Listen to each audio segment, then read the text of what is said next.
आज के दिन 18 अप्रैल 1960 ਨੂੰ पूज्य मस्ताना जी अपना कीमती जिस्मानी चोला छोड़ के सचखंड जा विराजे थे।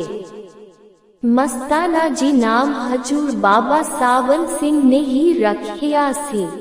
पूज्य मस्ताना जी ने सिरसा आके डेरा सच्चा सौदा बनाया ते जीवा दा उदार किता ते धन धन सतगुरु तेरा ही आसरा दा नारा लाया ते अपने सतगुरु नाल प्रेम करना सिखाया। प्रेम दी महिमा दसी रे फरमाया।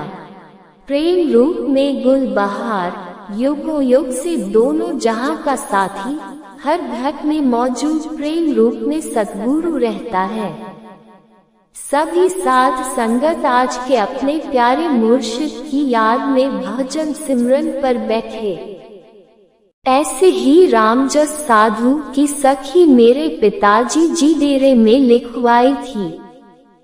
मैं बात बता रहा हूँ, अगर किसी प्रेमी को ना पता हो तो। मेरे पापा सिविल हॉस्पिटल हिसार में थे और रामजस जी डेरे के एक साधु थे। उन्हें टीबी हो गई थी और उस समय मैनेजर साहिब ने पापा को फोन करके हुक्म दिया कि हम एक साधु भेज रहे हैं, तू सेवा कर। पापा ने भर्ती करवाया, खुद इंजेक्शन दवाई देते थे, रोज 2 टाइम जाके हाल चाल पूछते थे। एक दिन दोपहर को रामजस जी ने कहा कि डॉक्टर मोंगा जी को बुलाओ, मुझे उन्हीं से बात करनी है। पापा जल्दी जल्दी वहां पहुँचे। रामजस की नब्ज कमजोर चल रही थी। कहा कि मुझे बाबा मैनेजर साहिब जी सामने दिख रहे हैं।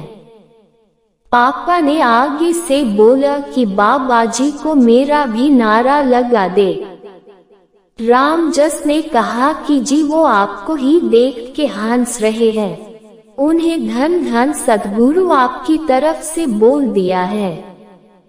बाबा जी कह रहे हैं कि चलने की तैयारी कर, तुझे लेने आए हैं। पापा ने कहा कोई दर्द या तकलीफ?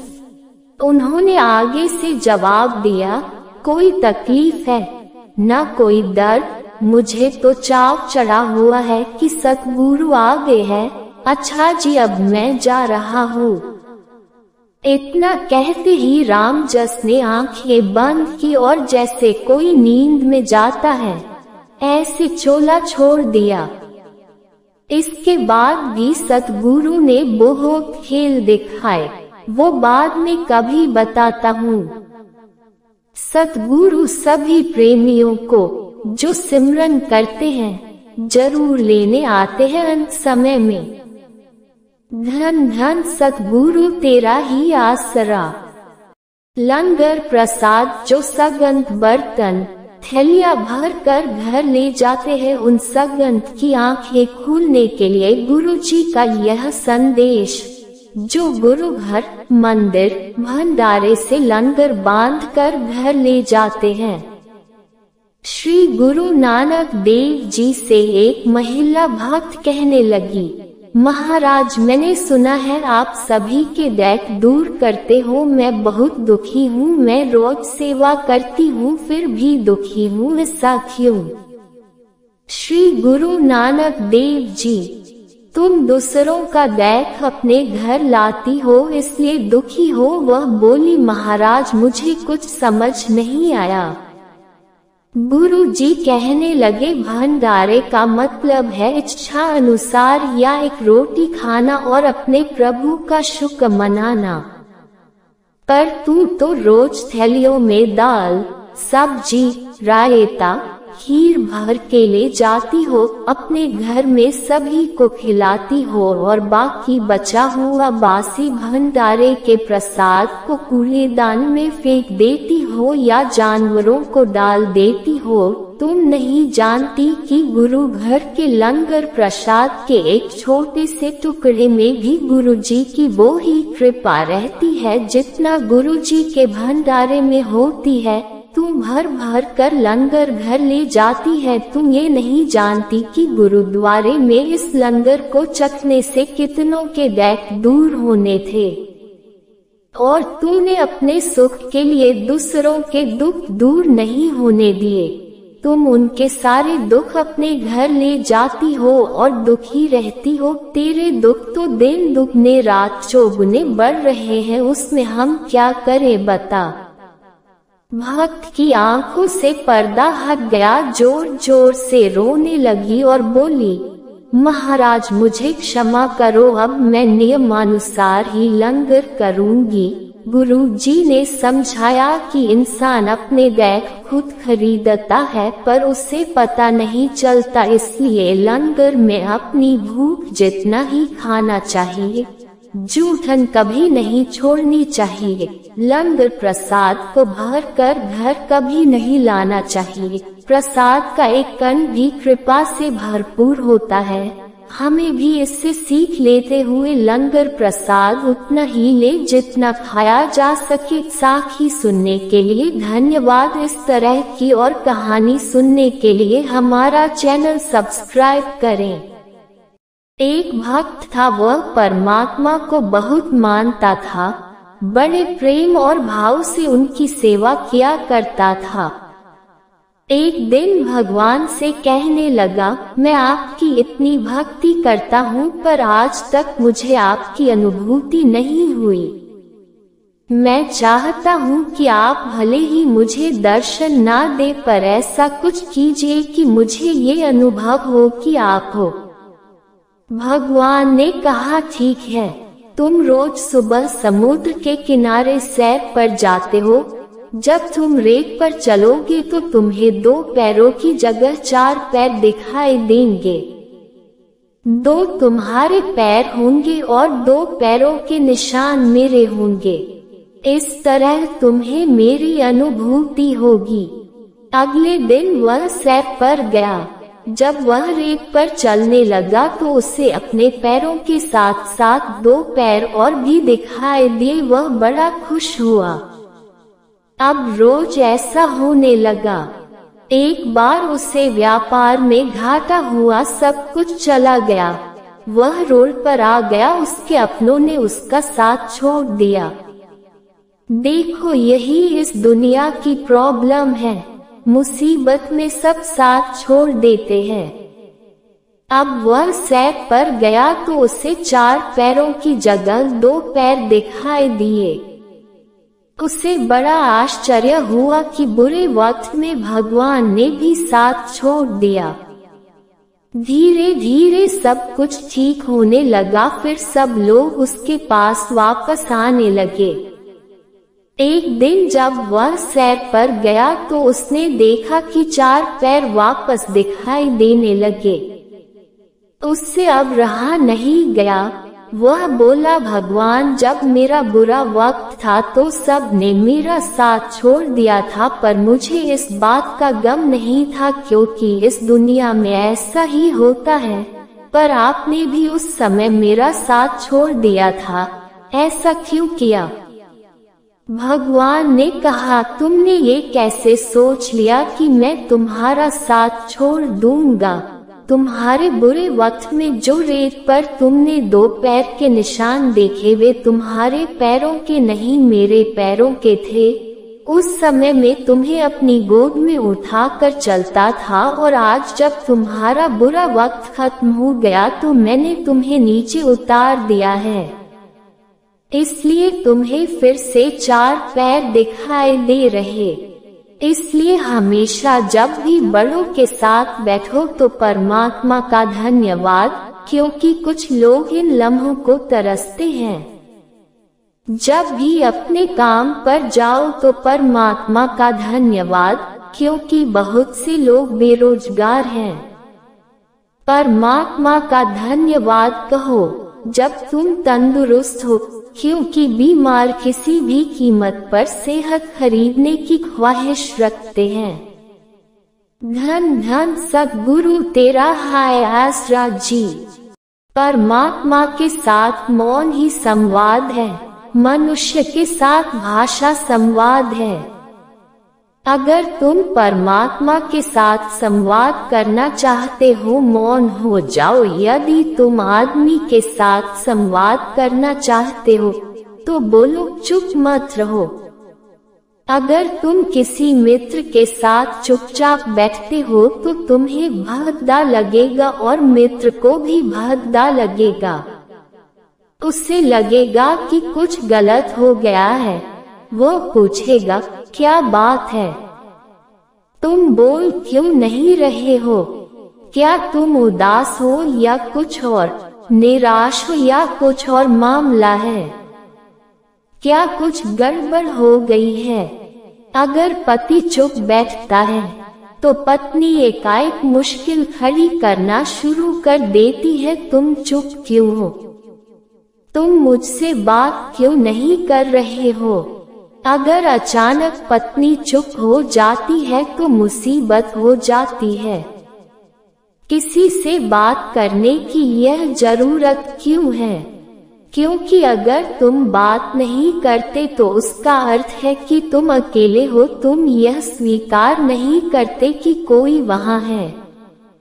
जब तुम बोलते नहीं तो दूसरा तुम्हारे लिए मौजूद ही नहीं है। तुम अकेले हो और दूसरे को पता चल जाता है कि तुम उसकी उपेक्षा कर रहे हो। इसलिए लोग बोलते ही रहते हैं। जब वे बात नहीं करना चाहते, उनके पास संवाद करने के लिए, कहने के लिए कुछ नहीं होता, तो वे मौसम के बारे में या किसी भी चीज के बारे में बात करेंगे। कोई भी बात काम चला देगी, लेकिन बात करो, क्योंकि हो सकता है बात न करने पर दूसरे को बुरा लगे और दूसरे के साथ चुप रहना अशिष्टता है। लेकिन परमात्मा के साथ उल्टा है। प्रकृति के साथ अगर तुम बात करते हो तो तुम चुप जाओगे।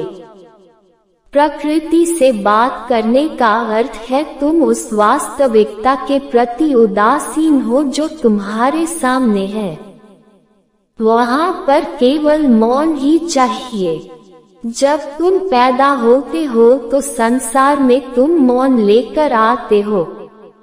भाषा दी जाती है, वो एक उपहार है, समाज का प्रशिक्षण है।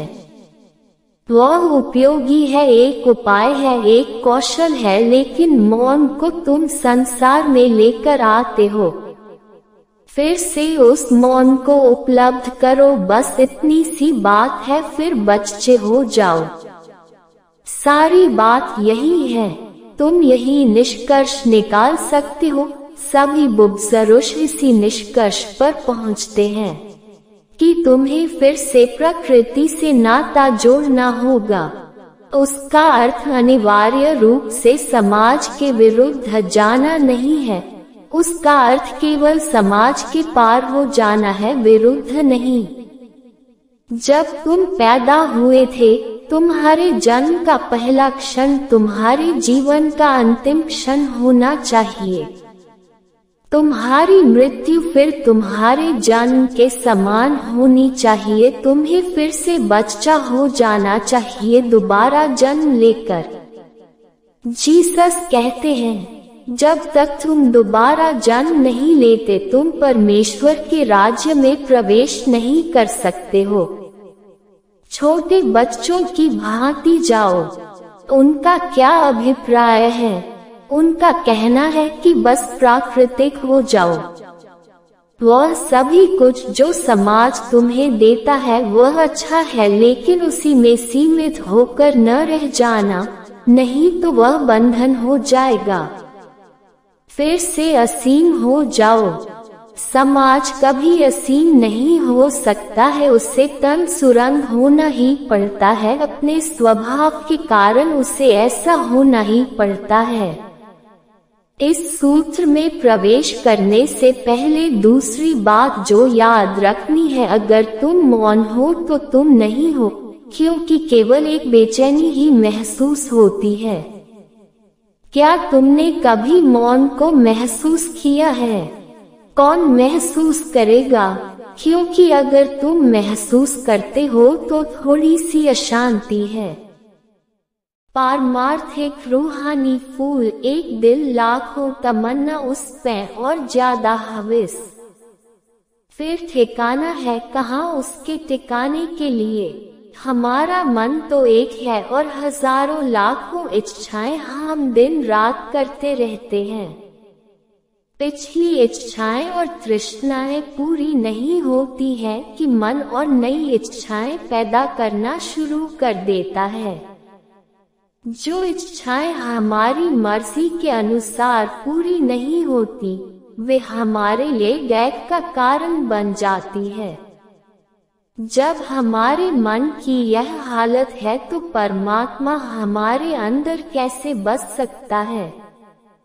कबीर साहिब के वचन है, हम वासी उस देश के जहाँ जात बरन कुल नहीं, शब्द मिलावा होए रहे देह मिलावा नहीं। महाराज जी फरमाते हैं, वह परमात्मा जिसने सारी सृष्टि की रचना की है, न वह काला है, न वह गोरा है, न वह हिंदू है, न मुसलमान, वह न सिख है, न हिंदुस्तान का रहने वाला है, न अमेरिका न अफ्रीका का रहने वाला है। आप सोचे, जब परमात्मा की कोई कौम नहीं, मुल्क नहीं, जानती पांती नहीं, तब आत्मा की कौन सी कौम हो सकती है। मजहब हो सकता है, मुल्क हो सकता है, जाति पाति हो सकती है। परमात्मा ने इंसान पैदा किया है। हम अपने आप को जानती पाती कौमों, मजहबों, मुल्कों के अंदर दिन रात तकसीम करते जा रहे हैं और एक दूसरे के भिन्न भेद में फंसे हुए हैं। हालांकि हर एक महात्मा हमें जानती पाती कौमों, मजहबों, मुल्कों के झगड़ों से बहुत ऊंचा ले जाने की कोशिश करते हैं। महात्मा केवल हमारे अंदर मालिक से मिलने का इश्क पैदा करते हैं, प्रेम पैदा करते हैं।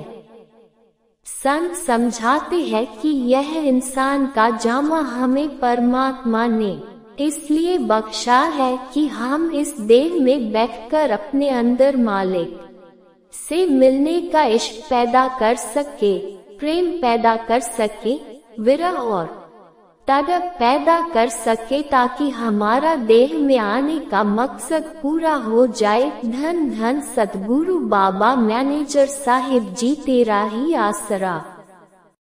बेपरवाह मस्ताना जी जब संगत को लेकर ब्यास डेरे जाया करते तो संगत के जूते चप्पल अपनी झोली में डाल कर रखा करते ताकि किसी के जूते चप्पल गुम न हो जाए, दरबार की बदनामी न हो। सो सेवादारों से विनती है कि ऐसे लोगों पर नजर रखें और आप खुद भी सेवादारों का साथ दें ताकि ऐसे लोग दरबार में ऐसी हरकत ना कर सके जिससे कि कोई जीव दरबार से दुखी होकर जाए। ऐसा तभी होगा जब हम एक दूसरे का साथ देंगे जी। अलर्ट रहे, सावधान रहे जी। आजकल चोर लुटेरे बहुत घूमते हैं, ऐसे लोगों का ध्यान रखा करें। कहीं भी अपना फोन चार्ज में लगाकर इधर उधर मत घूमे, सावधान रहे, सुरक्षित रहे।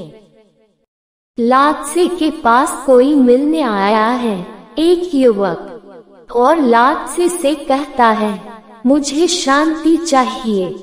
लादसे कहता है, कभी न मिलेगी। वह युवक कहता है, ऐसी मुझ में आपको क्या कठिनाई मालूम पड़ती है? ऐसा मैंने क्या पाप किया है कि मुझे शांति कभी न मिलेगी? लादसे कहता है, जब तक तू चाहेगा शांति को तब तक नहीं मिलेगी। हमने भी चाह कर देखा बहुत दिन तक और आखिर में पाया कि शांति की चाह जितनी बड़ी अशांति बन जाती है, उतनी जगत में कोई अशांति नहीं है। इस शांति को चाहना छोड़कर एक और घटना मुझे याद आती है। लीची के पास कोई एक साधक आया है और लीची से कहता है, सब मैंने छोड़ दिया। लीची कहता है, कृपा कर इसे भी छोड़ कर आ। वह युवक कहता है, लेकिन मैंने सब ही छोड़ दिया। लीची कहता है, इतना भी बचाने की कोई जरूरत नहीं, इतना सूक्ष्म है निष्काम का भाव। वह युवक कह रहा है कि मैं सब छोड़ दिया। लीची कहता है, इसे भी छोड़ा, इतने से को क्यों बचा रहा है? नहीं, वह कहता है, मेरे पास कुछ बचा ही नहीं है। लीची कहता है, इसे भी मत बचा। वासना, कामना, चाह बहुत घूम घूम कर अनेक अनेक द्वारों से हमें पकड़ती है। निष्काम होने का अर्थ है, मैं जैसा हूँ वैसा राजी हूँ। अशांत हूँ तो अशांत, बेचैन हूँ तो बेचैन, बंधन में हूँ तो बंधन में, दुखी हूँ तो दुखी। मैं जैसा हूँ, टोटल एक्सेप्टेबिलिटी, इसकी समग्र स्वीकृति। नहीं, मुझे इंच भर भी अन्यथा होने का सवाल नहीं है। जो हूँ तो फिर कोई गति नहीं, फिर कोई मोटिवेशन नहीं, फिर कोई यात्रा कैसे शुरू होगी? फिर मन कैसे कहेगा, वहाँ चलो, वो पा लो। मैं जो हूँ ताओ का सारांश तथाता है स्वीकृति। जहाँ समग्र स्वीकृति है, वहाँ निष्कामता है, और जहाँ जरा सी भी अस्वीकृति है, वही चाह का जन्म है। जरा सी अस्वीकृति और पैदा हुई चाह और काम आया, वासना ने पकड़ा, दौड़ शुरू हुई। ख्याल किया आपने, अस्वीकृति से चाह का जन्म होता है। हम सब चाहों में जिए हैं, जीते हैं। अपनी एक एक चाह को खोज कर देखेंगे तो फौरन पता चल जाएगा कि किस अस्वीकृति से यह चाह पैदा हुई। कौन सी चीज थी जो आपने चाही ऐसी न हो, अन्य हो, अन्यथा हो, भिन्न हो, और चाह का जन्म हुआ। नसरुद्दीन के जीवन में पढ़ा है मैंने। एक दिन गांव से कोई की अर्दी गुजर रही है, कोई मर गया है। मुल्ला का घर पड़ा है बीच में, नसरुद्दीन का बड़ा आदमी मरा है गांव का। करीब करीब गांव के सभी प्रतिष्ठित लोग अर्दी में सम्मिलित हुए हैं। नसरुद्दीन का घर बीच में पड़ा देखकर सम्मानवश अनेक लोगों ने नसरुद्दीन के झोपड़े की तरफ हाथ उठाकर सलाम किया है, नमस्कार किया है। नसरुद्दीन की पत्नी बाहर खड़ी है। वह दौड़कर आकर मुल्ला को कहती है कि मुल्ला, नगर में कोई प्रतिष्ठित जन गुजर गया है, बहुत लोग अर्दी में जा रहे हैं। तुम्हारी तरफ देखकर, तुम्हारे झोपड़े की तरफ देखकर अनेक लोग नमस्कार कर रहे हैं। नसरुद्दीन ने कहा, हो सकता है आवाज मुझे सुनाई पड़ती थी, लेकिन उस समय मैं दूसरी करवट लिए हुई लेटा था। और तुझे तो पता ही है कि वह जो आदमी मर गया है, उसकी सदा से गलत आदत है। घड़ी भर बाद भी मर सकता था, तब तक हम करवट उस तरफ किए होते। नसरुद्दीन तो व्यंग्य कर रहा है आदमी पर, लेकिन वह कहता है कि उस वक्त हम दूसरी तरफ करवट किए हुए थे। नमस्कार लेने को करवट बदलने का भी कोई सवाल नहीं था। एक बार गांव के लोगों ने सोचा, नसरुद्दीन बहुत मुश्किल में है। कुछ पैसे इकट्ठे किए और नसरुद्दीन को देने आए। वह सीधा चित लेटा हुआ था, खुले आकाश के नीचे, वृक्ष के पास। लोगों ने कहा कि हम कुछ पैसे भेंट करने आए हैं, नसरुद्दीन, सुना कि तुम बहुत तकलीफ में हो। नसरुद्दीन ने कहा, तुम थोड़ी देर से आना, क्योंकि खीसा मेरा नीचे दबा है। जब मैं उल्टा लेट जाऊं, तब तुम आकर रख जाना। नसरुद्दीन ने आदमी पर गहरे व्यंग्य किए हैं। वह कीमती आदमी था, पर अगर हम निष्काम भाव की गहराई में जाएं, तो हमें पता चलेगा कि जहाँ है, जैसे है, स्वीकृत है, उसमें इंच भर यहाँ वहाँ होने की कोई कामना नहीं है। न हो वैसी कामना तो लात से कहता है, जीवन के रहस्य को, अतल गहराइयों को स्पर्श किया जा सकता है, और गहराइयों में ही जीवन है। सतह पर तो केवल परिधि है, सतह पर तो बाह्य रेखा मात्र है।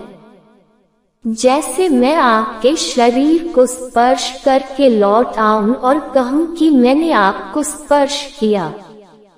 यद्यपि हम ऐसा ही कहते हैं, अगर मैं आपके शरीर को स्पर्श करके लौट आऊं, तो मैं यही कहता हूं कि मैंने आपको स्पर्श किया। यद्यपि केवल बाह्य रूप रेखा को, आकृति को छूकर आ गया हूं, आपको नहीं स्पर्श किया है। आपके शरीर की जो बाह्य रूप रेखा है, आकृति है, वह आप नहीं है। वह रूप रेखा तो केवल आप और जगत के बीच एक सीमा है। आप तो गहन गहरे में भीतर हैं। वह सब तो आपके लिए बाह्य आयोजन है, जिसके भीतर आप हो सके हैं। सत्य की खोज में साकी, एक फकीर खोजता हुआ निकला था सत्य की खोज में। फिर वह एक सन्यासी के आश्रम में रुका। वह सन्यासी से मिला और उसको कहा कि मैं सत्य की खोज में आया हूँ। जानना चाहता हूँ कि जीवन का सत्य क्या है। जिस सन्यासी को उसने यह पूछा, उस सन्यासी ने कहा, ये बातें पीछे हो जाएंगी। कहाँ से आए हो?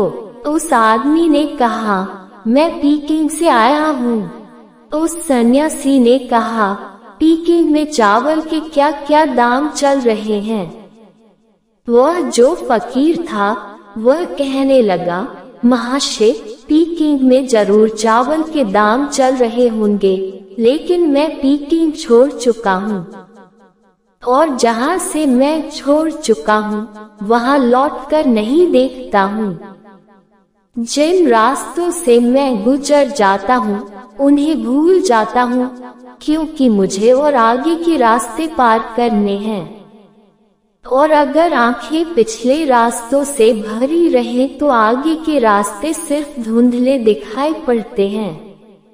आंखें एक समय में एक ही बात देख सकती हैं, या तो पीछे के रास्ते या आगे के रास्ते। होंगे पीकिंग में कुछ भाव, लेकिन मैं पीकिंग में नहीं हूँ। वह सन्यासी हंसा। उसने कहा, मैंने जानकर पूछा, अगर तुम पीकिंग में चावल के भाव बता देते तो मैं सत्य की तुमसे बात नहीं करता। ठीक है, अब तुमसे कुछ बातें हो सकती हैं, क्योंकि सत्य केवल उन्हीं के अनुभव में आ सकता है जो अतीत से मुक्त हो जाते हैं। लेकिन हमें तो पीकिंग में चावल के भाव बहुत अच्छी तरह याद हैं। आदमी बचपन की बातें बताता है कि चावल इतने सेर का बिकता था, इतना प्रचुर घी मिलता था, इतना यह होता था। यह सिर्फ बताना नहीं है, यह इसके चित्त पर बोझ की तरह बैठा हुआ है। तो जिंदगी जो आज है, उसे देखने में बाधा पड़ती है, क्योंकि जिंदगी जो कल थी, इतने जोर से मन को पकड़ हुए है। कभी आपने ख्याल किया है, मन दो तरह से काम करता है। एक तो फोटो प्लेट की तरह। कैमरे में हम फोटो प्लेट लगा देते हैं, बहुत संवेदनशील होती है, लेकिन बस एक फोटो निकालकर व्यर्थ हो जाती है। एक फोटो पकड़ लिया, फोटो प्लेट खराब हो गई, फिर अब दूसरी फोटो नहीं पकड़ी जा सकती, उस पर मर गई, जिंदा न रही। अब एक दर्पण भी होता है, दर्पण पर रोज तस्वीर बनती है। जब सामने कोई होता है तो दर्पण उसकी पूरी तस्वीर बना देता है, फिर वह विदा हो जाता है, तस्वीर भी विदा हो जाती है। दर्पण फिर खाली हो जाता है, फिर कोई दूसरा सामने आता है, उसमें फिर तस्वीर बनती है। फिर दर्पण यह नहीं कहता कि मैं बना चुका यह तस्वीर, अब मैं दूसरी नहीं बनाऊंगा। दर्पण तस्वीर पकड़ता नहीं है, दर्पण मरता नहीं है, तस्वीर पकड़कर दर्पण जिंदा बनता है। तस्वीर आती है, जाती है, बीत जाती है। जो लोग स्मृति में जीने लगते हैं, वे लोग अपने चित्त का फोटो प्लेट की तरह उपयोग कर रहे हैं, जहां एक के ऊपर दूसरी तस्वीर इकट्ठी होती चली गई हैं।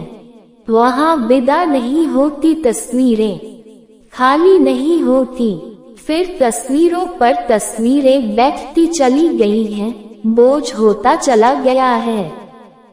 लेकिन जो लोग ध्यान की दुनिया में गति करना चाहते हैं, वे मन को दर्पण की तरह उपयोग करते हैं।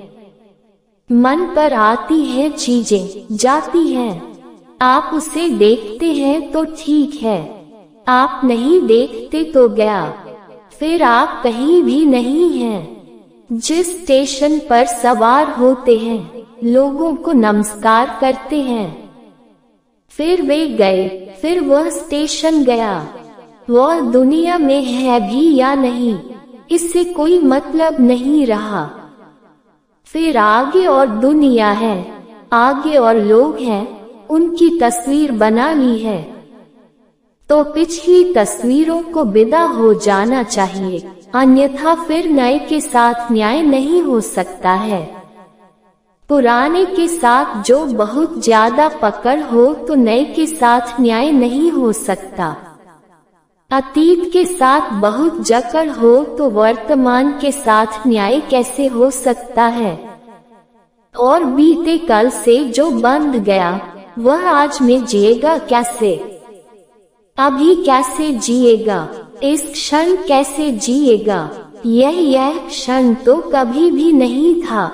अतीत का बोझ हमारे चित्त को, चित्त के दर्पण को धूमिल कर देता है। अस्तित्व है अनाम, नाम देते ही वस्तु का जन्म होता है। जब तक नाम नहीं दिया, तब तक प्रत्येक वस्तु असीम अस्तित्व का अंग होती है। जैसे ही नाम दिया, टूट जाती है, अलग और पृथक हो जाती है। नाम पृथकता की सीमा रेखा है। नाम का अर्थ है पृथक करना। जब तक नाम नहीं दिया, तब तक सब एक है। जैसे ही नाम दिया, चीजें टूट जाती हैं और अलग हो जाती हैं। लात से कहता है, वह नाम स्वर्ग और नर्क का जन्मदाता है, मूल स्रोत है। और यह नाम या नाम ही समस्त वस्तुओं की जननी है। पहली बात तो यह समझ लेनी चाहिए कि यदि मनुष्य पृथ्वी पर न हो, तो चीजों में कोई भी फर्क न होगा। गुलाब के फूल में और गुलाब के कांटे में भेद न होगा। भेद है भी नहीं। गुलाब का कांटा गुलाब के फूल से ऐसा जुड़ा है, जैसा आपके हृदय से आपकी आंखें जुड़ी हैं। जमीन में और आसमान में भी कोई भेद न होगा। वह जगह बतानी कठिन है, जहाँ जमीन समाप्त होती है और आसमान शुरू होता है। वे संयुक्त हैं, एक ही चीज के दो छोर हैं। यह समुद्र कहाँ शुरू होता है और जमीन कहाँ शुरू होती है, बताना मुश्किल है आदमी न हो तो समुद्र के भीतर जमीन का फैलाव है और समुद्र का फैलाव जमीन के भीतर है। इसीलिए तो कहीं भी खोदते हैं कुआं तो पानी निकल आता है। सागर में भी गहरे उतरे तो जमीन मिल जाएगी। सागर में पानी थोड़ा ज्यादा और मिट्टी थोड़ी कम है, और मिट्टी में थोड़ा पानी कम और मिट्टी ज्यादा है।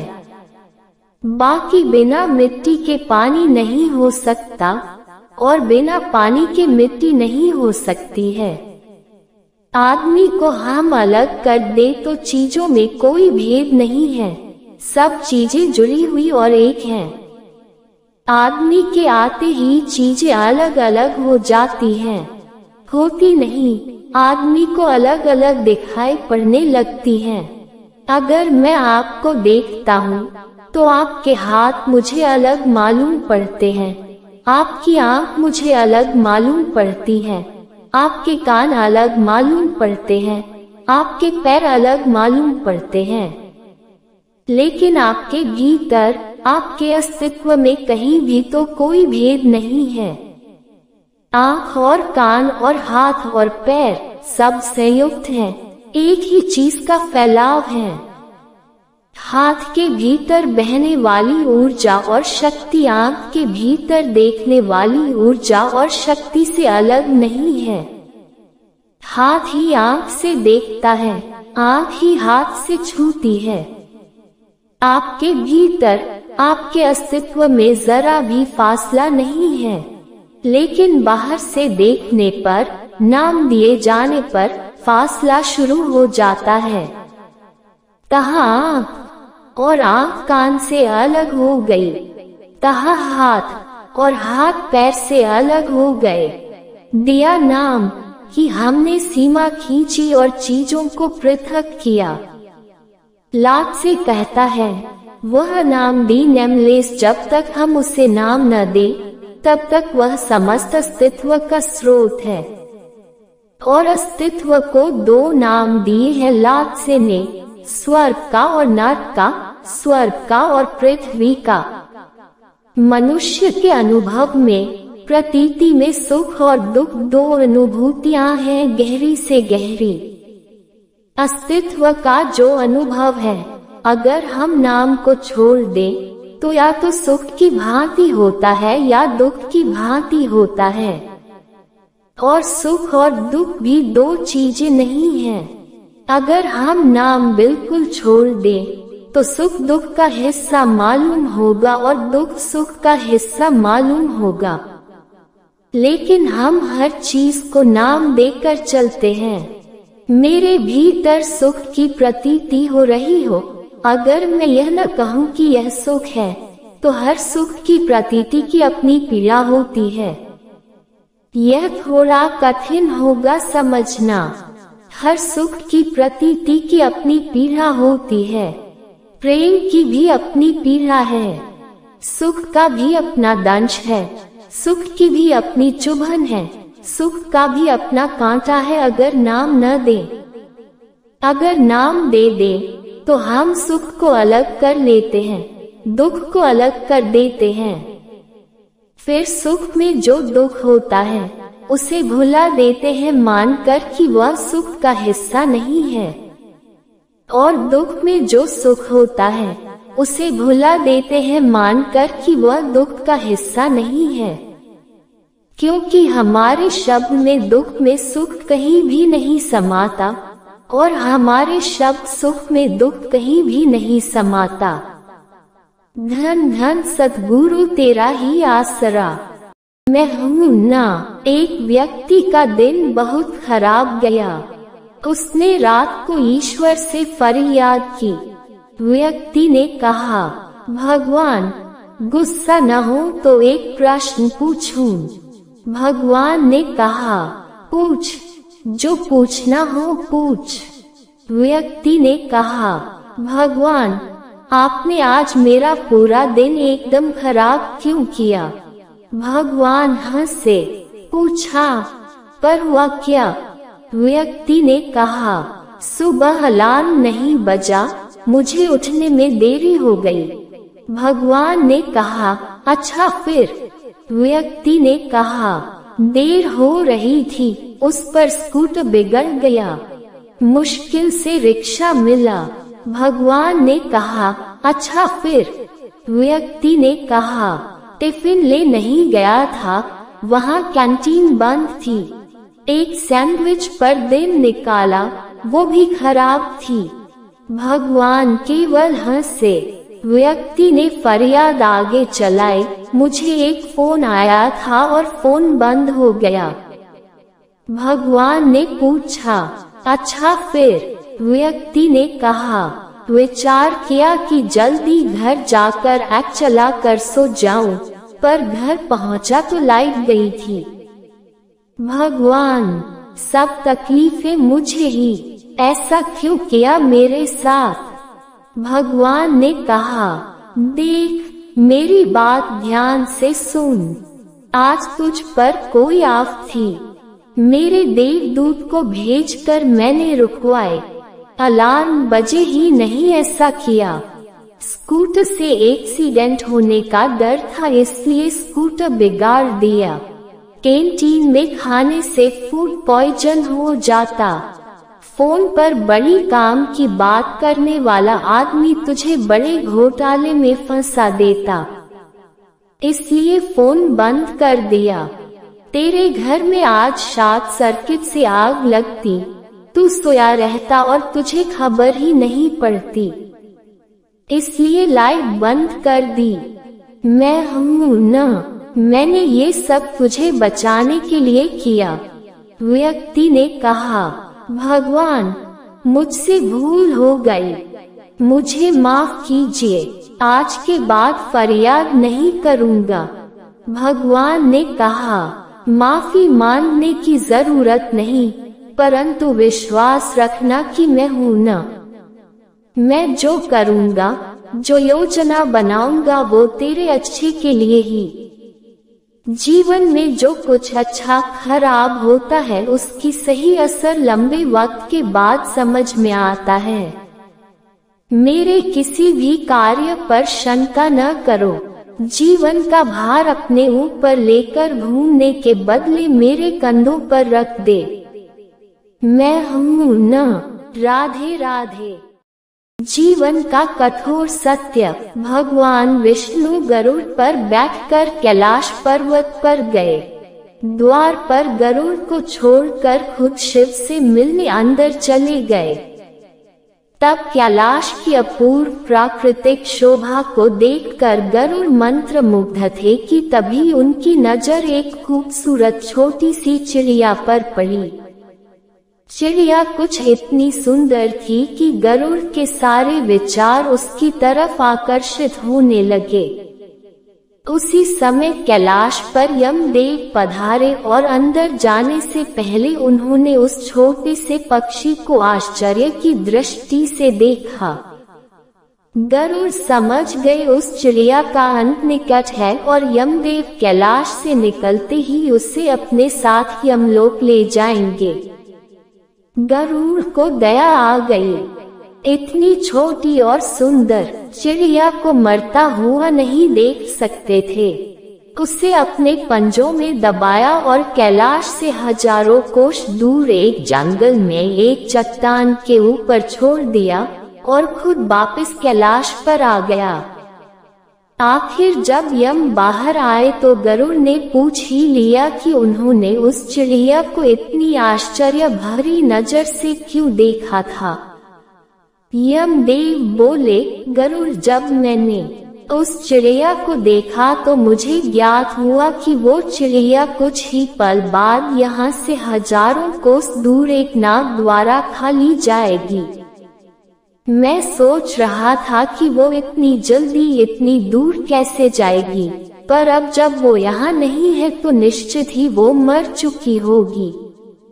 गरुड़ समझ गए, मृत्यु टाले नहीं चलती चाहे कितनी भी चतुराई की जाए।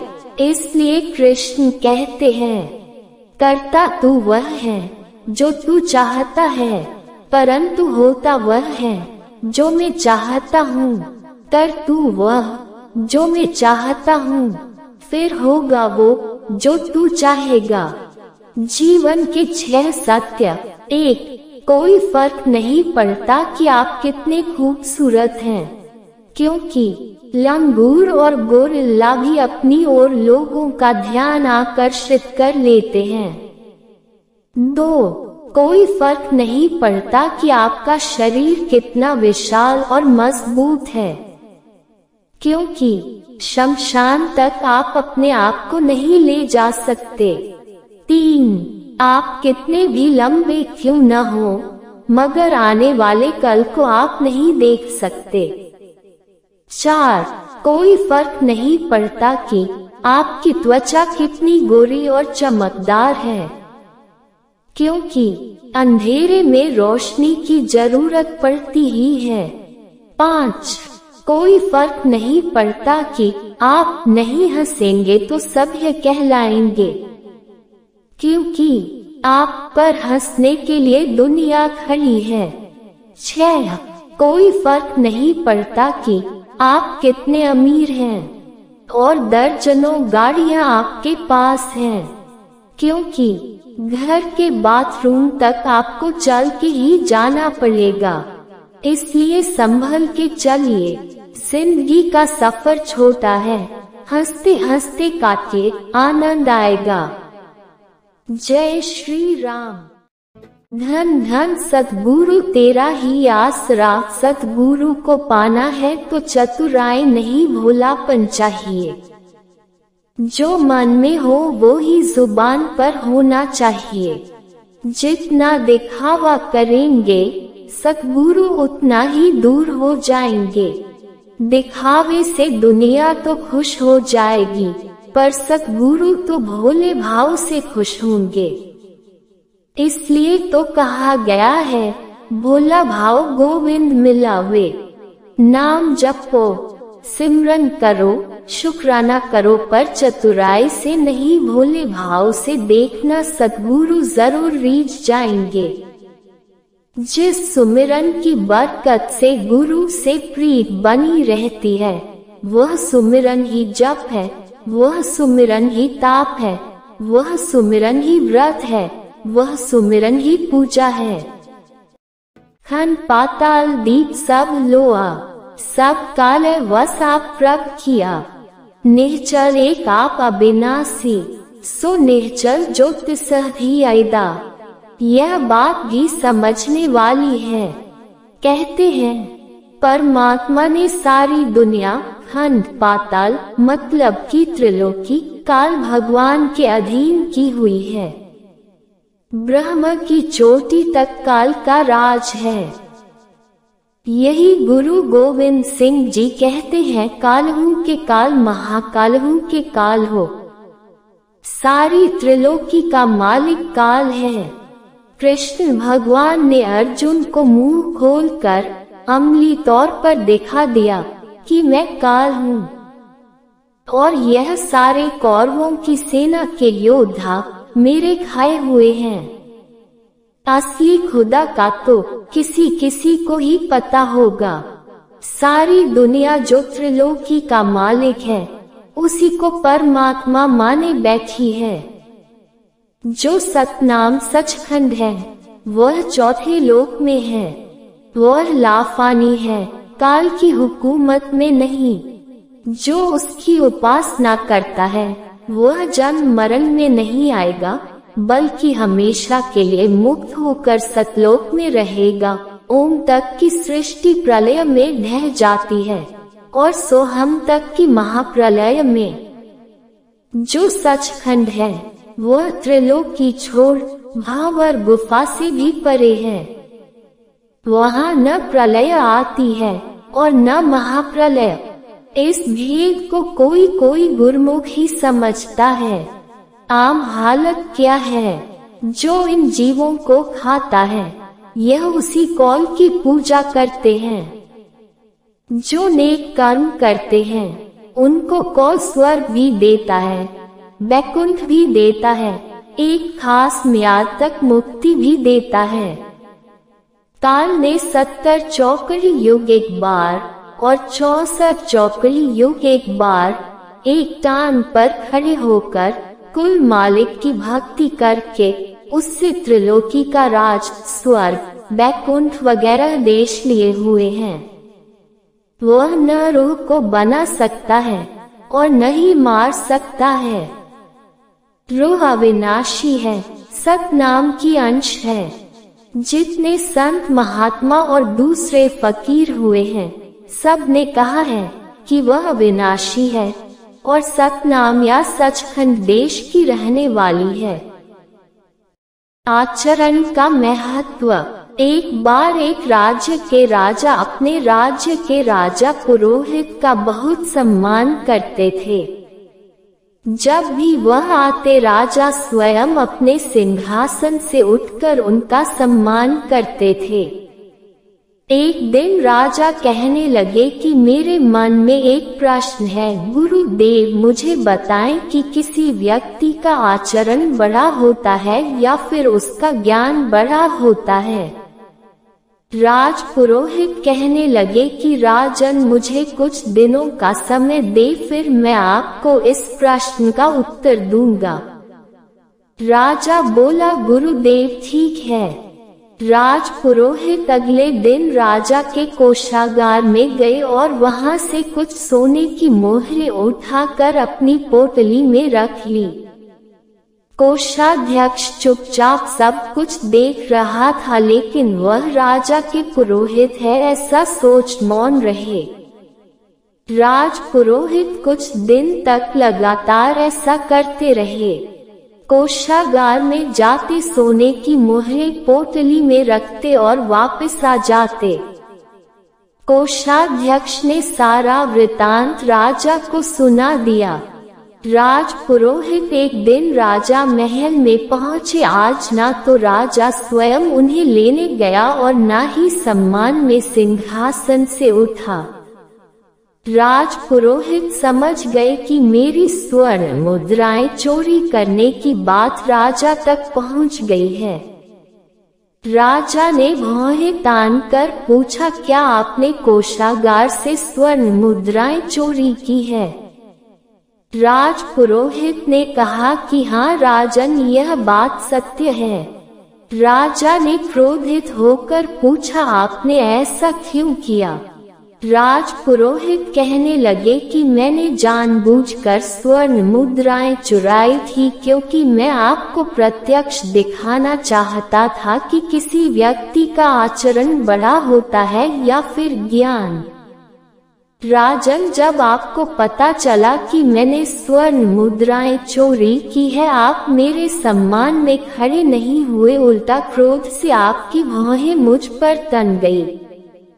मेरा ज्ञान तो स्वर्ण मुद्राएं उठाने से पहले भी मेरे पास था और उठाने के बाद भी मेरे साथ ही था, लेकिन जैसे ही मेरे चोर होने की बात आपको ज्ञात हुई, मेरे प्रति आपका जो सम्मान था वह लगभग समाप्त हो गया।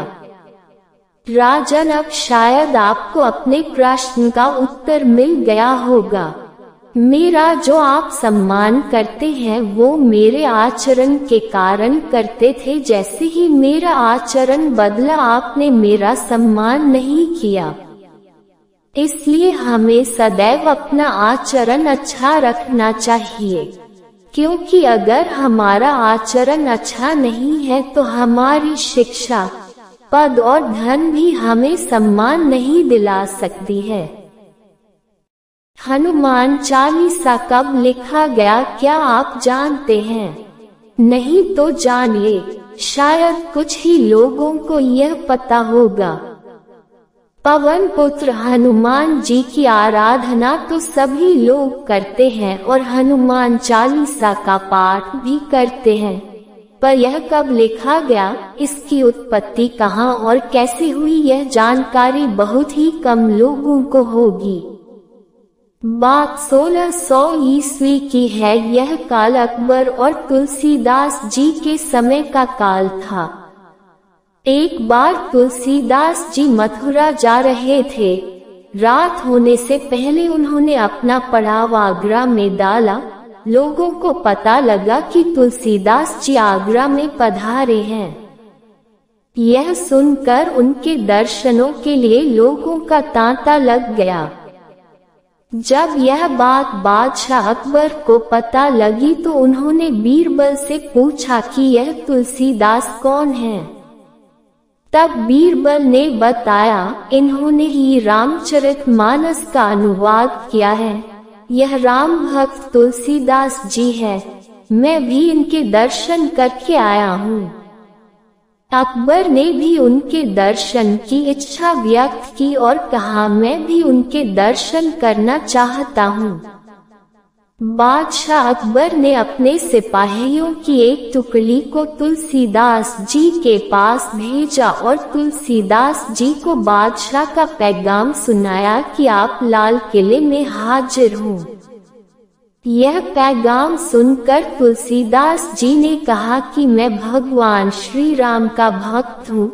मुझे बादशाह और लाल किले से मुझे क्या लेना देना, और लाल किले जाने के लिए साफ मना कर दिया।